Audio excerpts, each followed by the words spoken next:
はい、さそり座の皆さんこんばんは。アストロカウンセラーのターラです。いつも動画のご視聴ありがとうございます。今回は3月19日から3月末までのエネルギー解説をさせていただきます。はい、では早速いきますね。お願いします。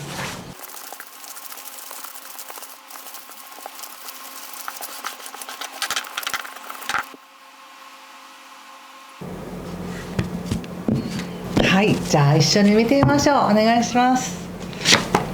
ワールド、カップ8逆、ペンタクルスのクイーン、ワンドのクイーン、プリンセスだからページですね。そしてジャッジメント、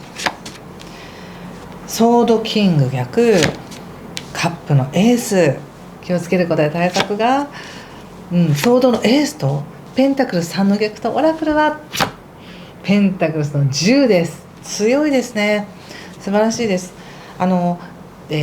月19日が新月になるんですけれども、この新月は魚座で起こります。でこれはさそり座さんにとっては非常にクリエイティブな自分の、望みや自分の喜びを自分で引き寄せていく、それを作っていくための願いを意図したり、そういうことをイメージしたりするのがぴったりの時になります。ちなみに全体的にはこの3月19日ってね、自分のこれから生きる世界とか、どういう環境で生きていきたいか、仕事に関して環境に関してそういったことを意図するのがいいよという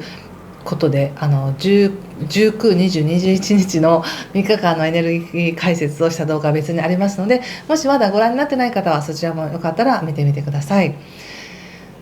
でその後ですね、3月20日春分の日から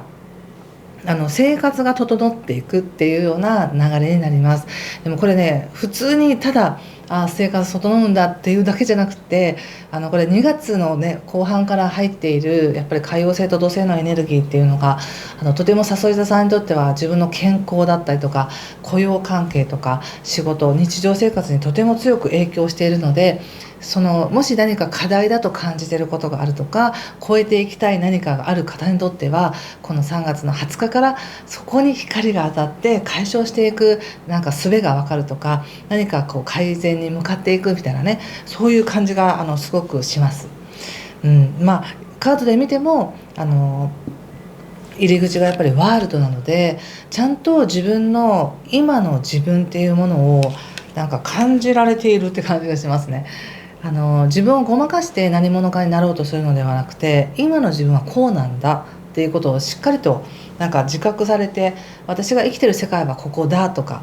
なんかそういう自分の世界っていうものをちゃんと持ってるなって感じがしますし、もしかしたら今とても調子がいいのかもしれませんね。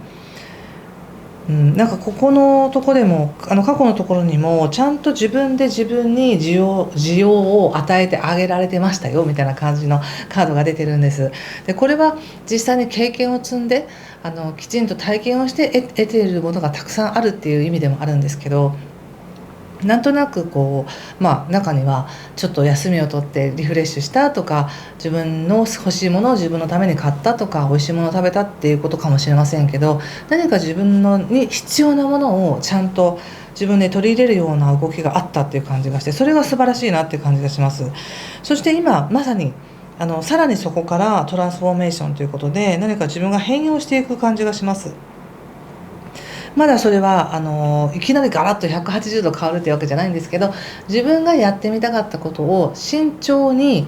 一歩進めていくって感じがするんですね。でもその一歩ってめちゃくちゃ大事で、その一歩があるからその先全てがあるわけで、なんかそういう大きな大切な一歩をこの3月20日以降にこう進んでいくような感じがします。でその後生まれるみたいな感じがありますね。このジャッジメントっていうのは本当長くずっと願っていたことがようやくこう救済のラッパが鳴るっていうことで、救われるとか蘇るっていう意味もあるんですけど、このデッキで言うと何かね、こう子供が生まれるとか、子供がまるで胎児受精して人間になるみたいな、そういう感じで描かれていて、自分の中に何か大切なものが生まれてくる、そんな感じがしますよ。でもちろん何かそこにちょっとこう思考が入ってくるっていうか、でもやっぱりそんなことしてちゃダメだとか、もっとこうすべきだみたいな、そういうちょっと批判的な思考が自分の中に湧いてくることもあるかもしれませんが、でもやっぱり嬉しいんですよね。だって生まれてくるんですもん、何かが、大事なものが。そしてずっと願っていたことが何か形になろうとしてるっていうのはとてもいいことじゃないですか。なので嬉しいです、とっても。なんでしょうね、なんかこうもしお体のことで長くこうずっと患っていたことがあるとか、こう慢性的に発症していた症状があるとしたら、それに対しての解決策が見つかったとかね、そういうことかもしれないし、なんかこうとても見通しが明るくて否定的な感じが全然ないんです。今のこれからの自分の人生を、自分をちゃんと認めてるっていう感じがします。そして、オラクルが何と言ってもね、プロスペリティ、豊かさなので、ペンタクスの10、もうわさわさと実がなっているみたいなカードですよね。だから本当に何かを身にできる、何かを現実化していけるっていうエネルギーがとても強いということです。で、何をどうするかっていうのは、おそらくもうすでに課題だったりとか、なんかヒントが見えてると思うんです。2月ぐらいから。今までずっと我慢してきたけど、やっぱりこれはこういうもんだと思うみたいな、その硬いものを積み上げてしっかりとしたものを作るというのではなく、これまで積み上げてきたものをなだらかにしていくとか、なんかそこにこう優しさとか愛情とかこう波動のようなもので包み込んでいくみたいな、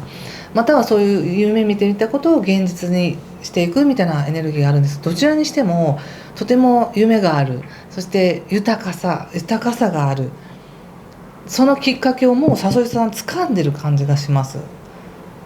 そして気をつけることは対策として言われるのも、一人で進めなくても大丈夫だよっていうことで、誰かと協力しながら、または知恵を借りながら行きますっていう感じがします。もう全てが自分の中にあっていくというよりも、やっぱり自分がなんか必要な英知をどっかから引き寄せてくるみたいなね、なんかこういうどうなのかなって思ってたら、その答えがどっかから聞こえてくる、たまたま流れてくる動画でそれの答えが分かったということもあるかもしれないし、実際に誰かに連絡してみて気づくっていうこともあるかもしれませんしね。とにかく勇気を持ってやってみてくださいっていう感じが出てます。エナジーということで、もうそれを切り開く力はさそり座さんの中にあるみたいな感じですね、これは。とても素晴らしい。ちょっとこれを踏まえた上でお仕事見てみます。仕事、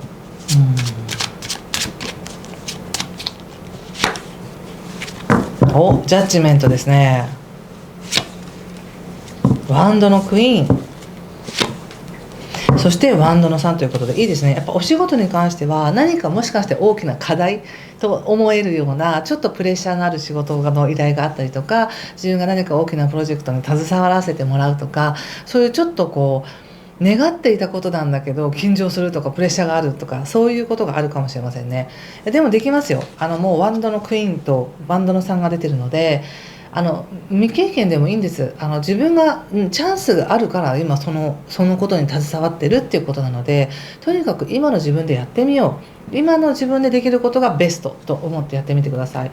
でそうするとそこから先が見えてきます。こうしてああすればいいんだ、でこうしてああなるんだみたいな、そういった見通しも立ってくるし、自信がつくと思います。お仕事に関してはチャンスが来るって感じなので、もう来てるかもしれませんしね、ぜひ自信を持ってやってみてください。で、人間関係見てみますね。人間関係、ちなみに3月31日からこう社交性とかね、愛情とかお金とか美しさを表す金星が牡牛座に入るので、さそり座さんにとってはまさにパートナーシップなんですよね。いいご縁がつながる、嬉しくなるとかね、そういうのもあると思いますよ。ワンドの8、ソードの8、ソードの7ということで、急に連絡が来たり、急に会うことになったり、なんか急にご縁がつながるって感じがするんですね。でも急すぎて気持ちがついていけませんみたいな感じもあり、自分で自分を縛るっていうか止める、やっぱりダメだとかって、なんか急にこの流れに乗っていこうっていうよりも、ちょっと待ってまだ準備ができてないみたいな感じで自分で止めてしまいそうな感じがありますが、さっきも出てたようにこうずっと願っていたことが叶いそうな新しい流れがあるんですよね。全体的にこれは仕事でもパートナーシップでも。でもそれを止めるのは自分だけなんですよ。自分の思考が自分を責めてるだけなので、他者との関係においても自分が心を開いたり、自分がこうですっていうふうに見せれば揉めることもないし、なんか傷つけられる言葉ないので、恐れて隠れないようにしてくださいそんな感じがしました。全然隠れなくても大丈夫だから、なんか大丈夫かどうかちゃんと見てから、様子を伺ってからみたいな感じがあるけど、いや、流れはもう来ますっていう感じですね。これはね、本当にシンプルに楽しんでほしいなと思います。はい、いかがでしょうか。何かヒントになりましたでしょうか。ちょっとでも参考になったよという方、ぜひいいねボタンやチャンネル登録やコメントで教えてください。それでは最後にもう一枚オラクルカードを引いてみます。これちょっとフランス語で書かれているカードなので、ちょっと私も読めないので、この絵柄を見て皆さんも一緒に感じてみてくださいね。これかな、どうですか、このカード。なんかほのぼのとしてますね。なんだろうね、なんて書いてるか分かんないけど、なんかこう積み上げてきたものがある、そこに温かさがあるって感じがしますね。なんでしょう、皆さんも皆さんの状況でね、受け取ってくださいね。はい、ということでありがとうございました。ぜひ素敵な時間をお過ごしください。失礼します。